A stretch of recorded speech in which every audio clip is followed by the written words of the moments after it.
In the world's largest democracy, who actually holds the ultimate authority? Is it the parliament that drafts the laws, the president who sits in the ceremonial palace, or the prime minister directing the crowds at massive political rallies? If you look at a system like the United Kingdom, they operate on a concept called parliamentary supremacy. Over there, lawmakers in parliament hold near total authority to override or pass almost any law they choose. In India, that kind of absolute authority does not exist. No politician or legislative body can rewrite the country's foundation at will. The true authority overseeing the Indian Republic is a document. The Constitution of India, guided by its chief architect, B.R. Ambedkar, is the supreme law of the land. This system relies entirely on constitutional supremacy. Every court, every lawmaker, and every government institution is strictly bound by this single overarching rulebook. To enforce this strict supremacy across a massive, incredibly diverse population, the framers had to write the longest national constitution in world history. Looking at this animated blueprint, you can see the sheer scale of the original text. It started with 395 articles, divided into 22 parts and 8 schedules. Over time, it has expanded upward to 465 articles and 12 schedules. This massive page count is highly intentional. By legally defining the exact boundaries of power for every office in extreme detail, the document ensures no single entity can consolidate enough control. The physical bulk of the Constitution is essentially a highly engineered mechanism designed to keep power permanently decentralized. We can see exactly how this decentralization works at the very top of the executive branch, starting with the office of the president. While the president serves as the ceremonial head of state, the Constitution places a hard limit on their actual operational power, primarily through Article 74, Section 1. The president sits at the top, but this heavy arrow shows they must execute duties according to binding advice from a council of ministers. Zooming in, the prime minister sits at the center, transferring daily executive functioning into the hands of elected representatives. This specific mechanism is the exact framework under which the current Prime Minister, Narendra Modi, operates today. Executive power at the center requires a carefully balanced partnership.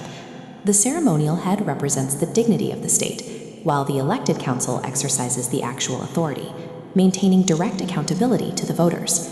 The Constitution also slices power vertically, distributing authority between the central government in New Delhi and the individual state governments. Each state operates on a mirrored power structure. They have a governor acting as the nominal head, while a chief minister and their own council hold the real administrative power. To prevent jurisdictional fights, the 7th schedule dictates a strict division of authority. On the left, the Union List details topics exclusively for the central parliament, perfectly balanced against the state list on the right, outlining powers exclusively for regional legislatures. If a completely new issue arises that wasn't written on these original lists, those residual powers automatically default to the central parliament. The 7th schedule acts as an invisible force field. It keeps the central government and the regional states in a perpetual, balanced orbit, allowing them to govern simultaneously without colliding. Understanding how the machine works requires looking back at the exact historical moment this entire constitutional engine was switched on. Prior to this document, India was legally bound by the British Parliament, governed under a framework known as the Government of India Act of 1935. To achieve constitutional autochthony, true self-rule, the framers used Article 395 of the new document to explicitly repeal the prior British acts. The Constituent Assembly adopted this supreme document on November 26, 1949, and it legally came into force a few months later, on January 26, 1950. That adoption physically deleted British legal supremacy from the subcontinent, replacing it with the hard-coded architecture of an independent Indian republic.